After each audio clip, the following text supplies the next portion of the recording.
Olá pessoal, bem-vindos a mais um conteúdo do professor Carlos Kadosh.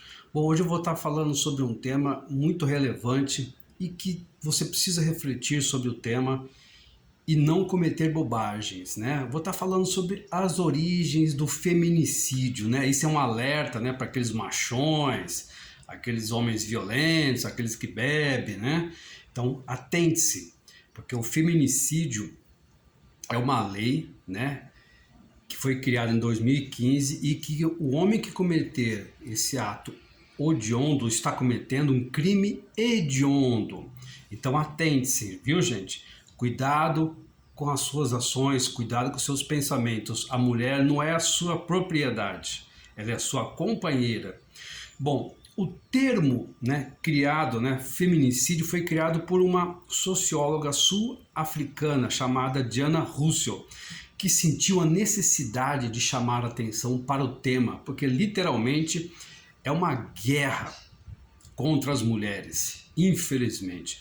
O Brasil é o quinto país no mundo em ranking, infelizmente, na questão feminicídio. 3 mulheres em média morrem por dia no Brasil, inadmissível, não há justificativa.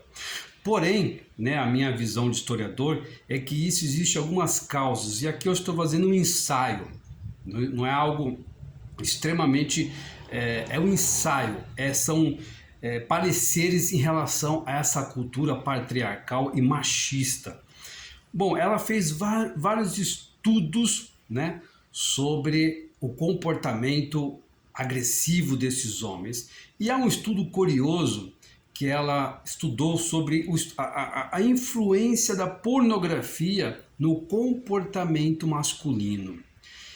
Isto gera uma necessidade no homem de agressividade sexual, porque ele enxerga naqueles filmes um padrão e ele vai reproduzir isso com a esposa, com a amada, e isto não está condizente com a natureza ou com a receptividade que a mulher deve ter no ato sexual ou no amor.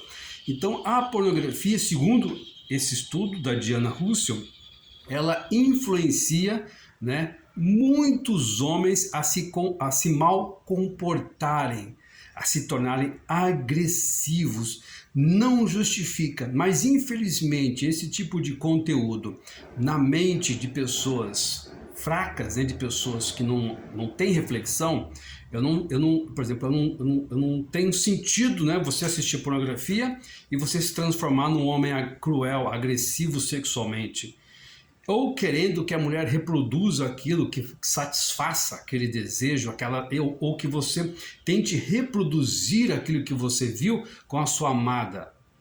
Mesmo assim, não justifica o homem impor essa cultura, a não ser que haja um consentimento, a não ser que seja um consentimento amoroso, ou que a mulher, sei lá, também esteja afim. Mas, segundo ela, a pornografia influencia numa agressividade sexual. Bom, pensando em Brasil. No Brasil, gente, mais de 300 anos de patriarcalismo. Uma cultura que subjugava a mulher, que considerava, e aliás até hoje, muitos homens, milhões de homens, consideram a mulher a sua propriedade, a sua posse. Então isto é um reflexo da nossa cultura colonial. A mulher era praticamente um patrimônio do homem. O homem poderia subjugá-la, poderia, vamos dizer assim, até mesmo cometer atrocidades dependendo do comportamento feminino. O adultério, por exemplo, né, caso a mulher viesse a cometer adultério, o homem teria a permissão, entre aspas, do Estado, da lei, para cometer, né, o feminicídio. Olha, para vocês terem uma ideia, que havia até entre aspas, um consentimento da lei, do Estado. Não, se ela cometeu adultério, você pode cometeram feminicídio. Olha o absurdo, né, que houve no período colonial.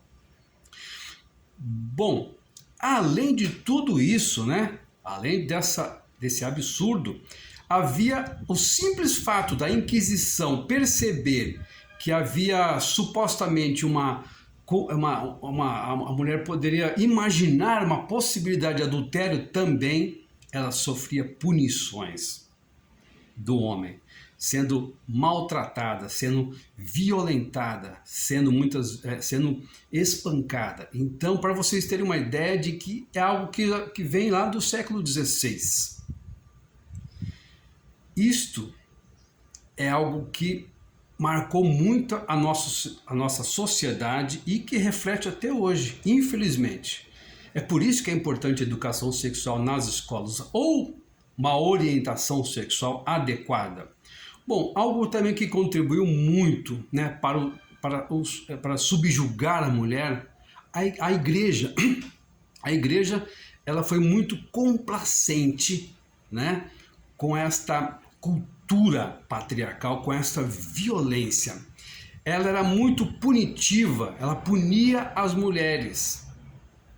Era uma moral muito engessada, muito preponderante em cima da consciência, em cima do comportamento feminino. Uma moral extremamente cimentada.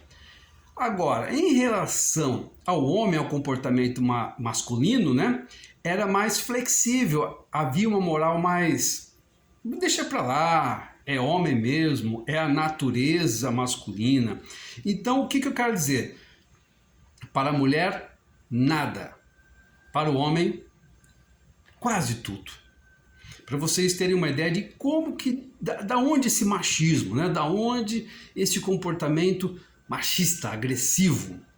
Porque o homem supostamente, né, poderia tudo, ou pode tudo. E a mulher, never.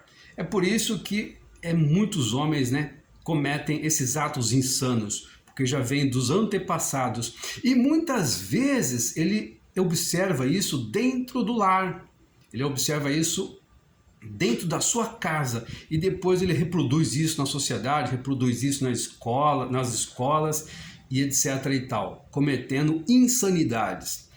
Bom, uma outra influência, né, que já remonta a muitos séculos, foi a influência islâmica na Península Ibérica. Quem colonizou o Brasil foram os portugueses.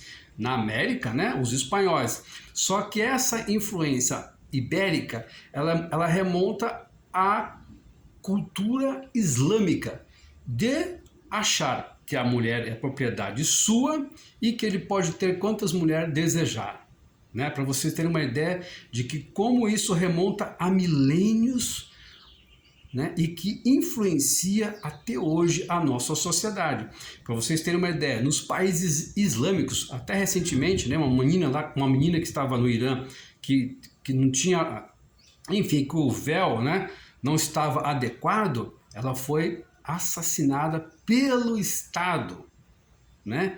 Isto é algo absurdo, para vocês terem uma ideia de como que essa influência, né, ibérica, né, na Península Ibérica ali, que Portugal, né, foi por mais de 400 anos, foi dominada por islâmicos, né, do século 7, 8 até o século 11, 400 anos.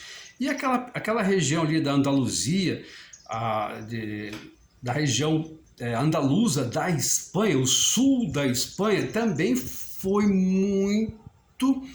teve uma influência muito grande islâmica.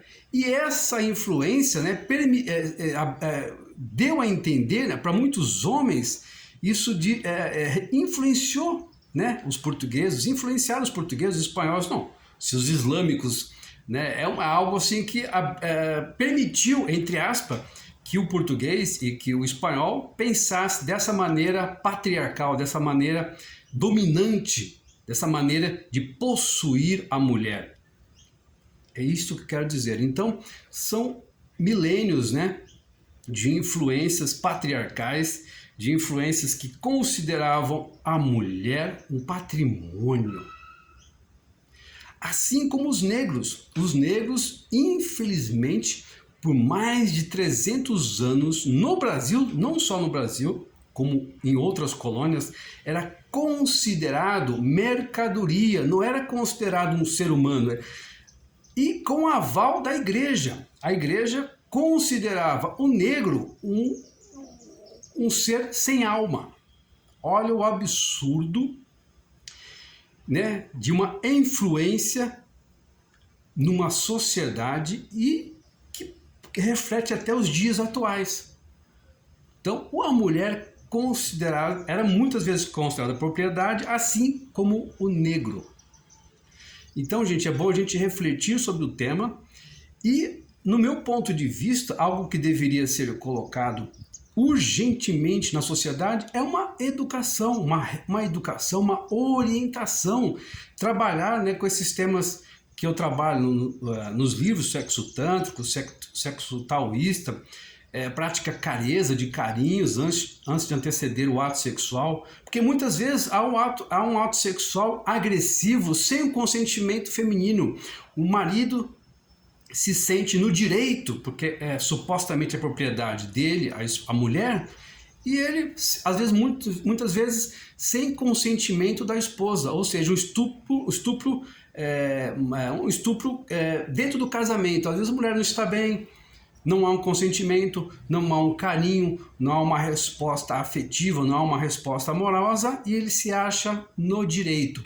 Então é por isso que é importante a gente procurar lapidar-se, educar nossos adolescentes e a gente mesmo se vigiar para o bem, para o refinamento enquanto homem, enquanto amante e enquanto pai. Espero ter contribuído mais uma vez em prol da sua saúde, da sua sexualidade. Bom, esse vídeo também é bom mencionar algumas partes eu tirei desse livro aqui, História e Sexualidade no Brasil. Algumas partes aqui, algumas ideias me influenciaram a criar este vídeo.